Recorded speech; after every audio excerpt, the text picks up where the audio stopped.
The next one is going to be for next week. And it's going to be on this poem, Allá Lejos, which is lovely. It's a really, really, really, really, really nice poem. We're just going to look at the first page of it here today, okay? And then I'm going to put up a question that I haven't formulated it entirely in my mind yet because there's so many things I could ask. I might actually put up some kind of choice of questions and you can take your approach. But one thing I know that I'm going to ask you to do is to pick out 3 elements of Cuban or Latin American history that you can learn from this poem, something you didn't know about before, and that you go and you find out that information, okay? So I will ask you to do that, and then there will be some form of analysis question to go with it as well, okay? So we'll just take a look at the first page of this one, and then we're going to move on to another poem, and this will give you an idea of the thematics of the poem, okay? Which is very, I suppose, closely linked to both this collection and the Cantos para Soldados y Motivos para el Sol. No, Motivos para el Sol. Cantos para Soldados y Sones para Turistas.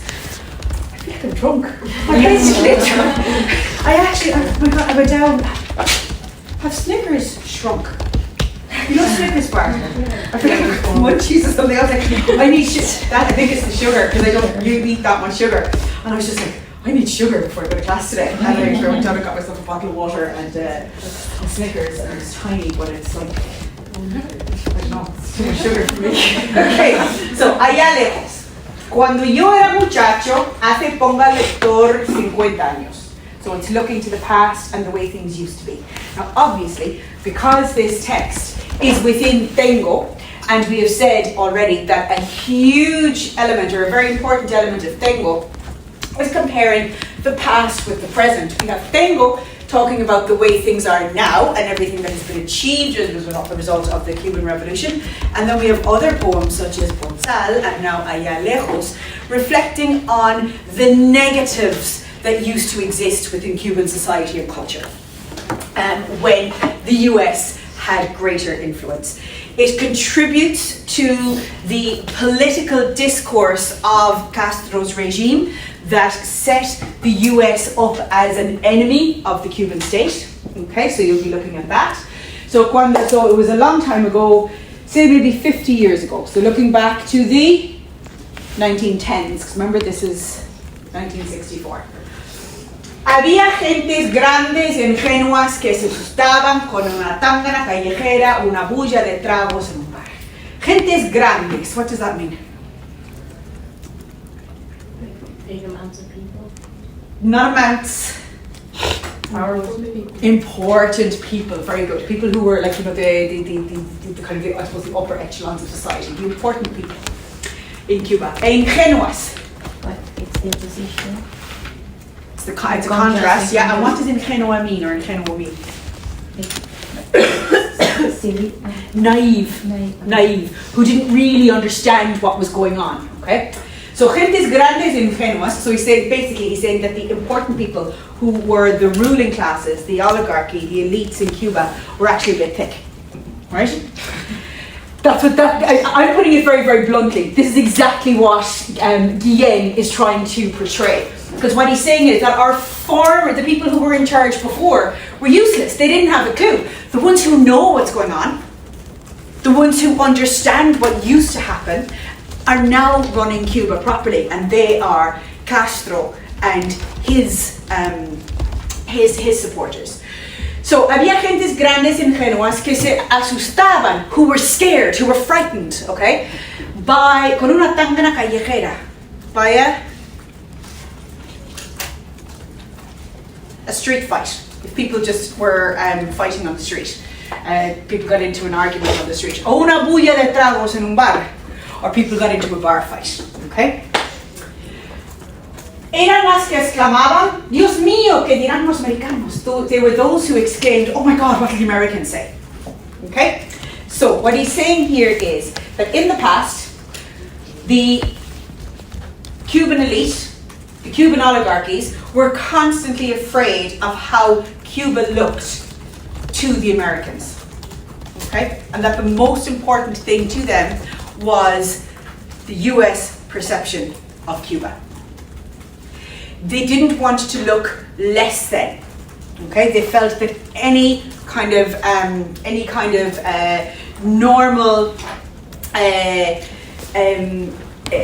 what would I say normal? Any kind of, I suppose, working, well, what's presented here as when we compare the gentes grandes with the terms tangana, callejera, and bulla de tragos, there's a very strong element of class included there with the language, whereby those who were in the upper class didn't want, they were embarrassed by the actions of the working classes, okay, those who were a lot less wealthy.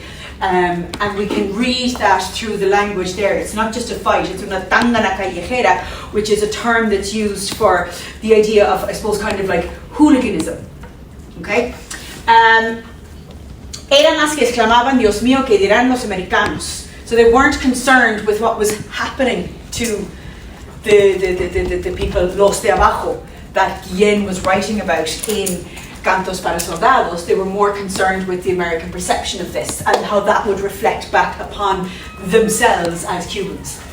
Para algunos, ser Yankee en aquella época era como ser casi sagrado. For some of them, being a Yankee back in those days was like being a holy, it was like being a holy being, being a sacred person. La enmienda Platt, the Platt Amendment, la intervención armada, the armed intervention, los acorazados.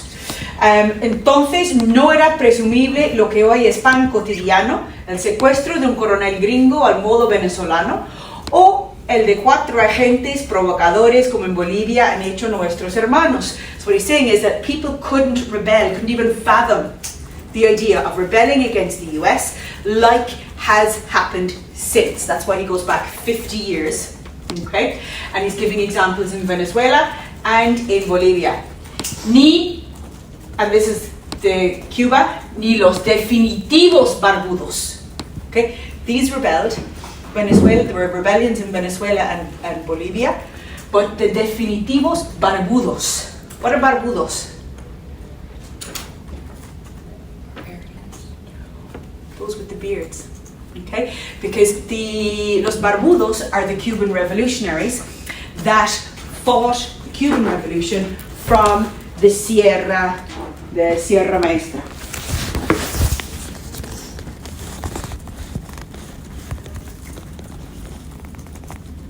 And they're definitivo. What does definitivo mean?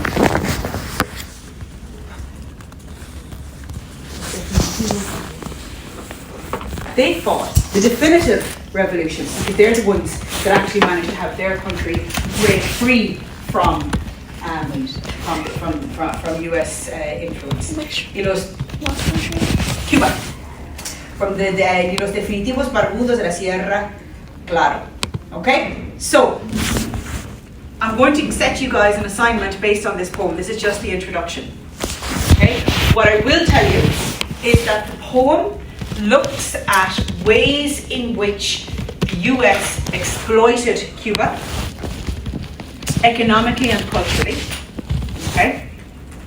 You will see lots of references to products that you can look up on Google.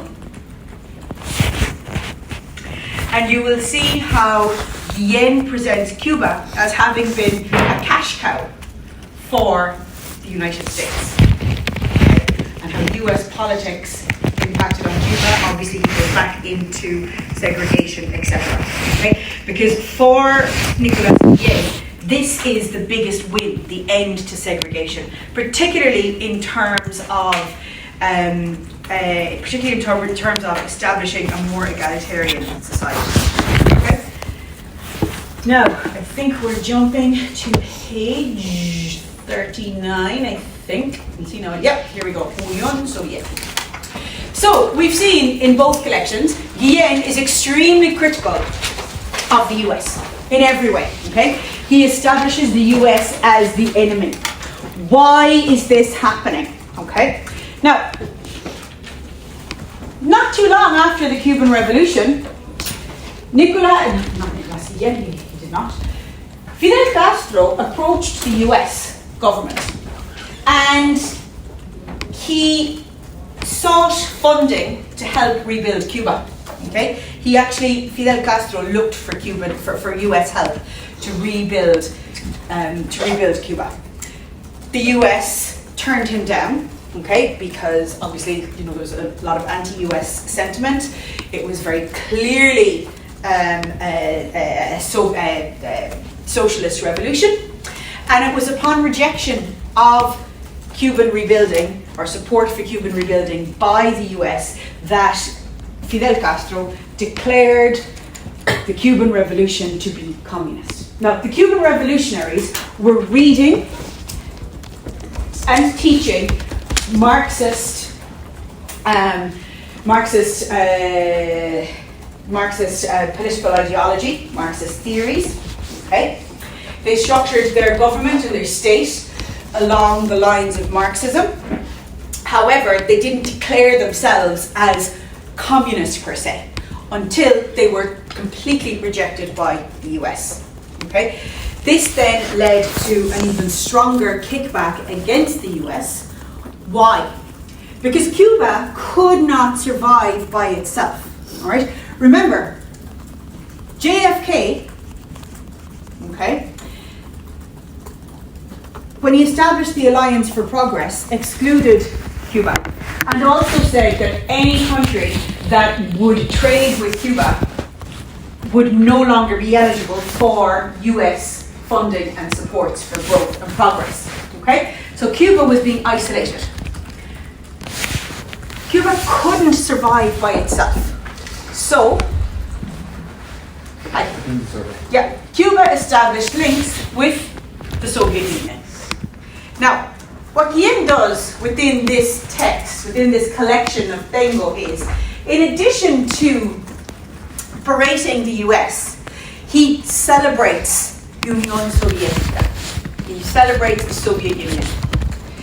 He very clearly presents the Soviet Union as being a friendly state, a supportive state, a brotherhood.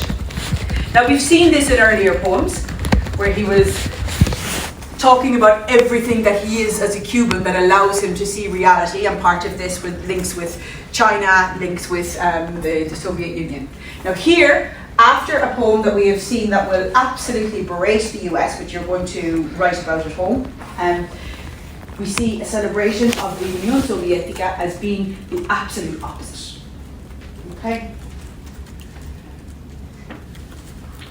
Jamás he visto un trust soviético en mi patria. So I've never seen a Soviet trust in my country. What's a Soviet trust? What would a trust mean here, do you think? The idea of trust fund kids, trust fund heirs, coming, spending their money in Cuba, drinking. Remember the talk about being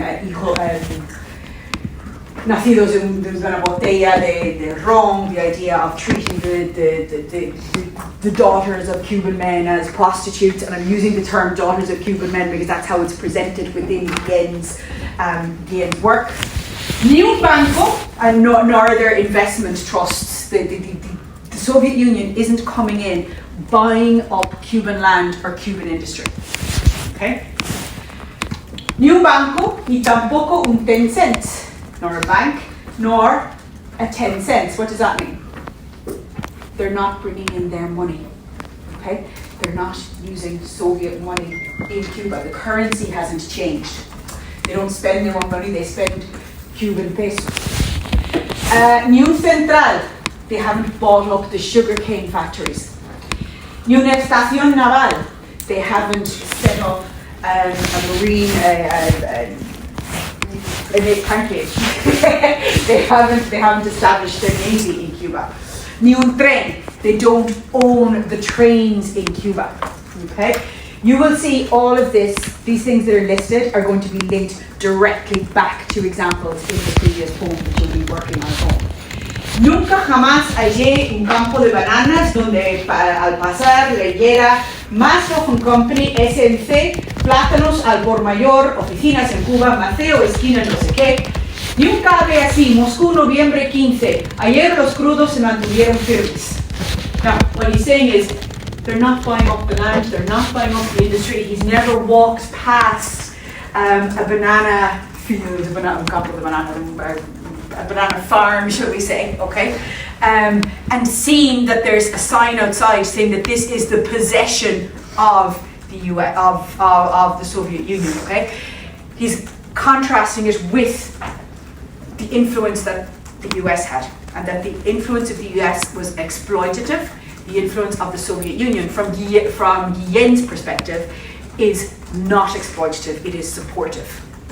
And they're not concerned with the price of oil, okay? That's indicative of money, finances being the most important thing. Ni de allá la insinuación más fina, not even the slightest, más ligera, disminuir aquella nieve tan conocida, nuestra conocida. Think about those lines there a second and see literally what it means, and then what could they signify.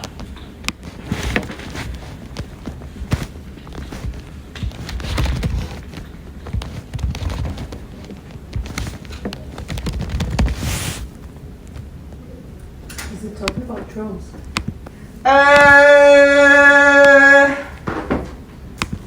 That's a very good question. I don't think so, but I would have to research the use of nieve in 1964. Okay, that is a very, very, very good reading. I'll come back to it in 1 second. I also was hesitating with nieve because the snow and drug. Yeah. Then I was thinking, could the snow be seen like something that blocks the country or blocks the, something that won't? Because then he's saying that their country is the primavera, so maybe the snow from a foreign country would block the economy, would not let them grow and blossom. Could that be something like that? Or nothing to do with it, and I'm totally... No, I'm actually delighted with what both of you have come up with. Mine was much more simple. Yeah, I'm thinking about what you're both saying, and I think there's a good argument for both of you as a possible interpretation. Is it just like kind of as simple as saying that like Russia or whatever has different seasons at different times of years to Yeah, America? and where do we go from there? No, you're right. I don't know, to be honest, but I just... That they're not imposing their views of the world on Cuba. That they are in tune, they're not like Bonsal who comes in and doesn't understand and imposes his views, like let them go drink mineral water. It's like the fact that it's the winter in Russia doesn't mean it's the winter in Cuba. It's a different setting, and that's acknowledged and respected. That's one reading. That's the reading that I had. Then you have brought up nieve. Now what I'm going to do is I'm going to open another window here, okay, and we're going to do this research together. Okay, so that's a brilliant idea, and I'll come to yours then afterwards. Okay, so use of term nieve. Oops.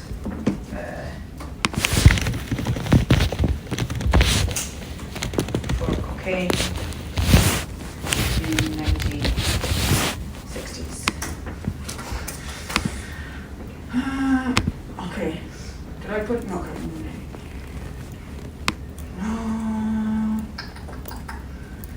Street name.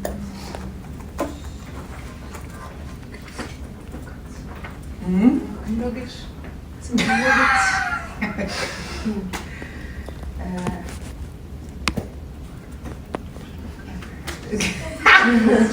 Okay, this is what it's supposed to be teaching. That's it. Let's back out and laugh just for a minute. Let me see. Cuando. I'm not putting in my accents, just ignore me. I'm pretend I am. Cuando se empezó nieve.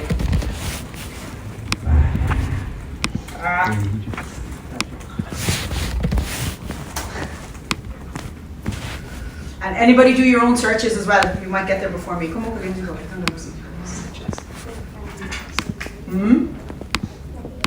Don't know, go on. Oh, it's pronounced Cocaine.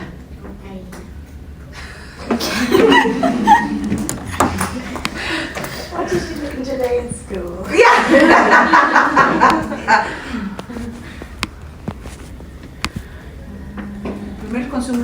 que llegaron durante los años 60 y 70 en el oeste de Estados Unidos. Okay, I don't have the answer to that question. My only question with that, right, is I think it's actually absolutely brilliant. What we need to figure out is that a 21st century reading imposed on a 1964 text, or can we find references? I mean, when does the cocaine crisis start in Cuba? I don't know. But there certainly would have been a lot of drugs around. You know that you're not going to find It was the 60s because your man moved to the States and then built an empire. Okay. It was Was the there 60s. Mid to Your late man, 1970s. Say one. The Pablo drug Escobar, cocaine yeah. that first began in the mid to late 1970s, before then peaking. Yeah, so probably no. I don't know though. I think it's very possible you're onto something. I just can't. It's just a bit weird that it's mentioning like snow. Well, you see, snow There's- because the Union Soviética.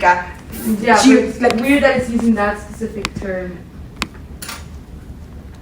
Is there another word De for nieve snow? tan. De nieve tan conocida, you mean? Yeah. Schnachta. I don't think Ian had Schnachta. Nevada or Nebraska. Go on. Nevada or Nebraska. There's no. Yes. You use those terms too. I can use them for drugs. Yeah. Oh no, well yeah, if you want to say coke, those are Right. There's different words I mean, for it's like snow. the most, Yeah. it's like the most common street name for. I think I'm learning way more than anyone else in this room today. Like it's the most common street name for cocaine. Nieve. Nieve. Yes, Nieve, today. nevadito, un nevado, un. Oh my god! Nevada's a little ice cone that you can put flavour in. You buy them on the street next to your corn on sticks with chili and Oh, the snow cone. yeah. We're going home. I'm never letting my children leave the house. Like I don't know, it's the one that I've heard the most. Yeah, no, most absolutely. commonly. That's why I was like, why Yes. is something that specific used in that? Yes, In the context of we Cuba, just need to Yeah, verify that the term was in use we should just ask. in the Spanish language. Just ask him, he's dead. I went to his house. It was really cool. I saw all this stuff laid out. And yeah, it was cool. It was in this little place called Camagüey. And we were driving from Havana to Santiago de Compostela. And there was 4 of us. And I was like, okay, we have to go to Camagüey. We're going to Camagüey. We're going to Camagüey. And my friends we got to Camagüey. And my friends were like, can we not just keep moving? And I'm like, no, my God, Nicholas Guillen's house is here. And they're just like, oh, that's okay. Never travel with an academic. So we will look into, we'll look at, you look it up, I'll look it up. Anyone else who wants to look it up, please. Now, you were saying the snow as... Well, I think we can give up on this idea because the more I think about it, the more I think the snow is just because it's what we know about Russia. When we think about Russia, it's the snow, the fair. Yeah, it's kind of like going at the stereotypes is what I Yeah. feel. But I have no problem with looking into that idea. Do you know? If you want to think about it more. I don't know, I think I was wrong. That's okay. I'm not saying you were wrong. Okay, and I'm really curious to know if the drugs one holds or not. That's really interesting. Okay. There's one article called cocaine and cocaína y narcotráfico en el juego de Cuba en los años 20. Okay. Revolución de Cuba. Will you send that on to me? We'll see, please, if there's any link. Okay, so we'll all come away from the snow now. Okay, everybody, close your laptops or stop googling. Okay, viajé en ferrocarril. Vuelvo a hablar de URSS, de la Unión. Y nunca vi para blancos para negros. So what's he saying here? No segregation. There was no segregation, okay? Ni en un bus, ni en el café, nor on the bus, nor in a cafe. Okay, so this is a positive from Guillen's perspective about aligning themselves with the Soviet Union as opposed to the US. Para blancos, para negros. So you can find it anywhere, ni en el bar, ni en el restaurante. Nowhere would you find this, ni en el hotel, ni en el avión, ni en el amor, ni en el plantel. Ni en el amor, ni en el plantel means what? Neither in love nor el plantel at work. Okay? So what Guillen is doing here is he is listing all the basic parts of life where segregation existed or used to exist in Cuba and does still exist in the US. Why is he doing this? In case anybody forgets. Because a very important message of this collection is that we should, you'll see it in another poem shortly, that the Cuban people should never forget the way things were. Okay? You'll actually see that in Allá Lejos, okay? He talks about the Cuban nation coming to adulthood, okay? And that they can move on, but they should never forget in case they go back. Ni de allá gente que aquí llegara y la mano cordial no nos tendiera sin preguntar si era la piel oscura o clara, okay? So he's saying that they come here and they reach out to shake our hands, irrespective of whether we are black or white. They don't check whether we are black or whether we are white before they interact with us. Okay, this is at a political level, an economic level, and an individual personal level. En nuestro mar nunca encontré piratas de Moscú. I've never found pirates from Moscow. What do pirates do? Steal. They steal. They take that which is not theirs. Think about the Oxford and the way the Oxford was represented. Okay? And you'll see references to pirates in other poems as well. Hable Caribe usted. Speak Caribbean usted. They're treated with respect. Okay? And that the Caribbean is allowed to speak. It's recognized as an entity itself by calling it Caribe, and that reaches out beyond Cuba to the rest of the Caribbean as well, and their voices are not callados. Okay? They don't have to actually actively assert their voices, they can just be with the Soviets. Ni de Moscú tampoco en mis claras bahías ese ojo radar súper atento las noches y los días. What's this referring to very specifically? Oxford. The Oxford, with its radar intercepting communications between Cuba and other nations.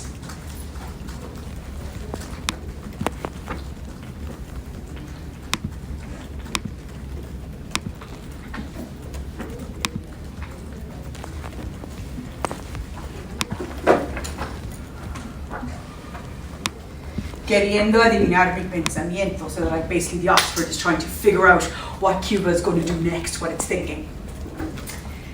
Ni bloqueo, there's no blockade, there's no block, there's no embargo, okay? That they will trade openly. Ni marines, the Marines are not coming. There's a poem in this collection, I think it's the poem possibly after this one. I'd like you to read it in terms of the representation of the Marines. Oh, we read one, didn't we? We read it. The Marines who were coming and pissing on the statues. Yeah. Yeah. Okay. So it's like that. Basically, when Marines or when Marines, the term Marines in this case, Marines, smacks of the US Marines. Okay, but when the Russian equivalent come, they're not the Marines like in the US, which is why it's in italics. Okay, that the idea is implied that they are respectful.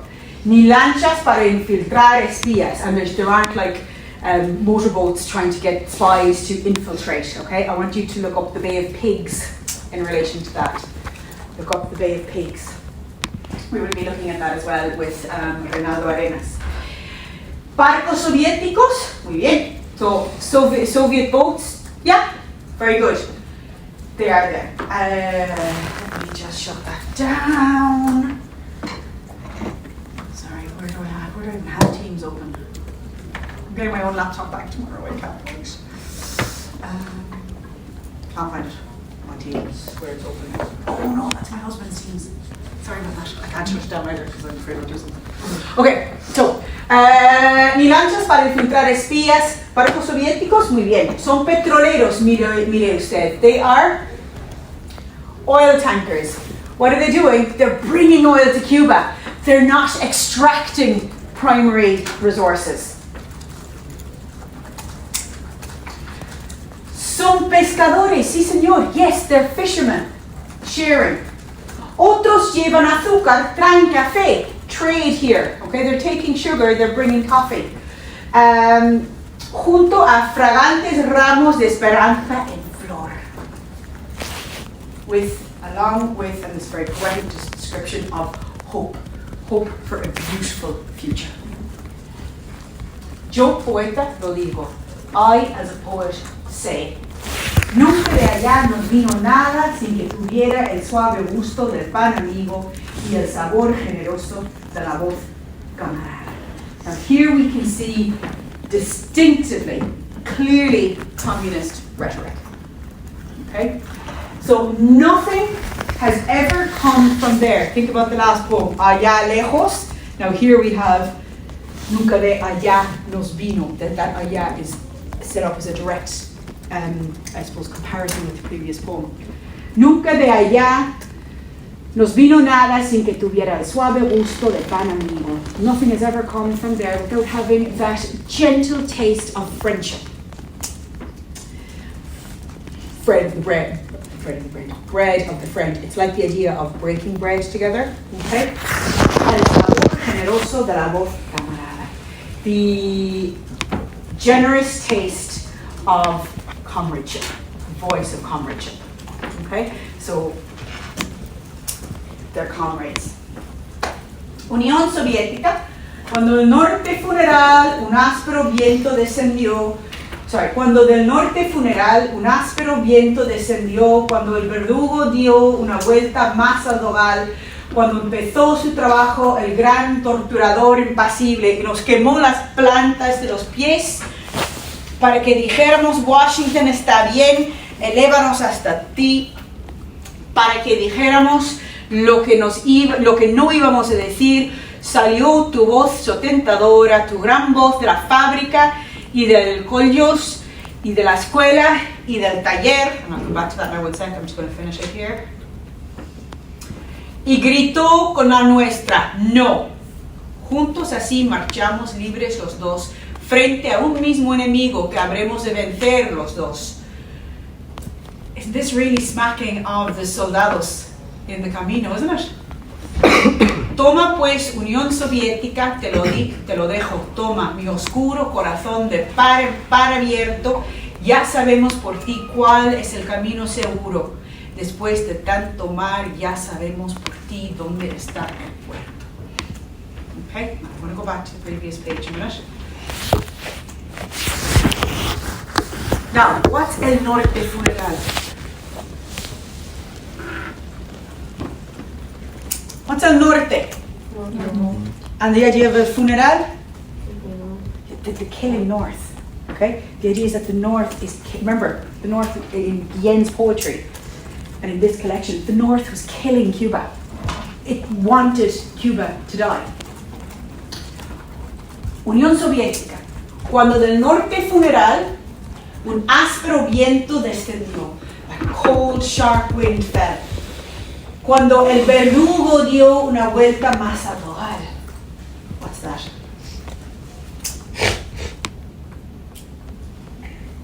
Okay, look up the terms. We've seen them already. Verdugo and dogal.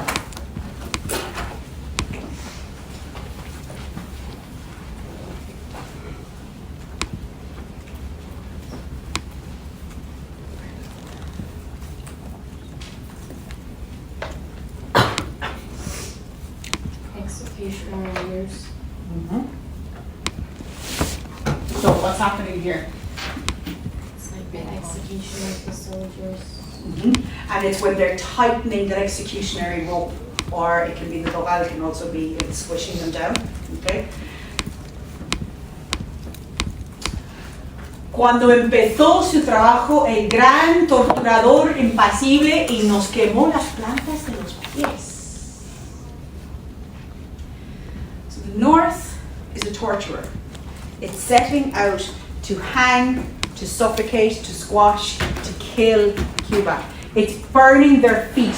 Can anybody, you may or may not have come across this before. I'm trying to think when you were in second year. Did we come across this? In relation to Mexican literature and Mexican culture and the burning of feet. No, we didn't do it. I didn't. Okay, I'm trying to think what I would have taught you guys in second year. Does it mean that like they're going to hell? It actually doesn't. Okay, when Hernán Cortés, okay, and here's the link. The Norte, okay, is linked to Europe again here. Okay, and we're getting a reminder. It's not just the US is the enemy, but the US is doing what the Spanish did. Okay, Hernán Cortés, when he captured Moctezuma, not Moctezuma, Cuauhtémoc, Cuatemoc. So you can look up Cuauhtémoc and the burning of the feet. Okay, he captured Cuauhtémoc, who was the last emperor of the Aztec Empire, and he travelled. Hernán Cortés brought Cuauhtémoc down towards central Mexico, what is now central Mexico, and he burned Cuauhtémoc's feet so that Cuauhtémoc couldn't actually escape because he couldn't stand on his feet. Okay, so this is bringing back that idea. Cuando empezó su trabajo, el gran torturador impasible y nos quemó las plantas de los pies. It's evoking that memory of what was done to Latin Americans in general. But also, this was a practice that is not unknown as a form of punishment for runaway slaves that were captured, in order to serve as a lesson to others. So it brings both of those histories together. Another thing that they used to do was they would amputate a limb from a runaway slave, a foot for example, so that they could never run away again. Obviously it limited their ability to labour in the fields, but it scared others from following their example. Se nos quemó las plantas de los pies para que dijéramos, Washington está bien, elévanos hasta ti. What does that mean? Washington está bien. Está bien? Okay, literally means okay. Okay, Washington, okay? Elévanos hasta ti. What does that mean? Elévanos hasta ti. Lift us up to you. Remember the idea of the US as being, the Americans as being sacred beings. Okay? That lift us up to you. Lift us from this hell up to heaven, but also lift us that are, having the tanganas in las calles, okay? Elevate us, lift us up culturally, spiritually, in every way, economically, to your level. Make us like you, okay? Thereby highlighting the fact that the Americans and America was seen as being superior and that Cuba was inferior, los de abajo again. Para que dijéramos lo que no íbamos a decir, so that you were trying to get us to say what we would never say, and this is where the resistance is coming in, because we would never say that, Yen and the other revolutionaries, okay? Para que dijéramos lo que no íbamos a decir, salió tu voz sustentadora, tu gran voz de la fábrica y del colegios y de la escuela y del taller. Okay? The Union Soviética came with their voice of sustenance to save them from ever having to do what the Americans would want them to do. Thank you very much. Presumably you're not going to roll laptop. From saving them from what they would ever have to do. And the work and the political groups and school and crafts, everything working together is what's saving the Cubans from having to give in, having to rely on the US again. Because the idea of the US, Washington saying, you know, we will help you rise back up, will only be if they allow the Americans back in, where that's not what Cuba wants. Castro did want US money to help rebuild Cuba, but he didn't want to let go of socialism or communism.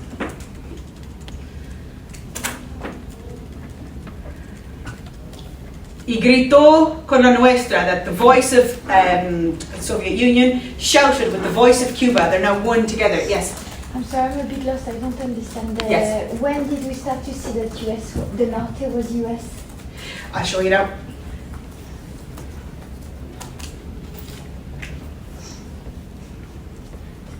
So Soviet Union. Yes. When the North, the funerary North, and the bitter wind descended, when the funerary North did all of this, okay, as far as telling them that they wanted, that as far as trying to get the Cubans to say, Washington, rise us up to you, then the Soviet Union, in order that we wouldn't say what we were never going to say, you came with your sustaining voice. Your great voice from the industry, from political groups, from school, from the taller, which is where you learn manual crafts. So basically, the Soviet Union, when the US tried to do all this, okay, you see the punctuation here to separate out the two ideas, the Soviet Union came and offered them their voice and their support, which prevented the Norte Funeral from achieving. And we've seen the US being Norte Funeral in other poems before. Now, I don't think he's used the term Norte Funeral. Okay. Okay, but he has used the idea of the US trying to kill Cuba. Mm-hmm. Okay, I'll have to go back and find the actual poem. I think it's in this collection that we've looked at already. Okay. But he doesn't use the actual term Norte Funeral, but the term, but we know it is, okay. And the term North, the idea of the North here in relation to Cuba is the US. Okay. Always in his poems. Okay. You can take that as a given, because if we think about it geographically as well, the Soviet Union, it's from Cuba, you're looking over to the east, depending on which, I suppose, direction you're traveling. So that voice of no, the resistance, of the fight, the resistance against the US, the ability to not succumb to the pressures of the US and the blockade, is thanks to the USSR standing with Cuba and them raising their voices together, and that's the political voice on the international scene. And remember, all of this is happening during the Cold War. So an alliance between the USSR and Cuba is very beneficial to the USSR as well, because it also allows them to have a physical foothold within American territory. When I say American, I don't mean US territory. Okay, I mean along the continent of America. Okay. Juntos así marchamos libres los dos. Now we're back to the camino. This is Cantos para Soldados, isn't it? Okay. And we have our Blanquirrubio and our Negritinto coming back together, because we have the references to Cuba as part of the Tierra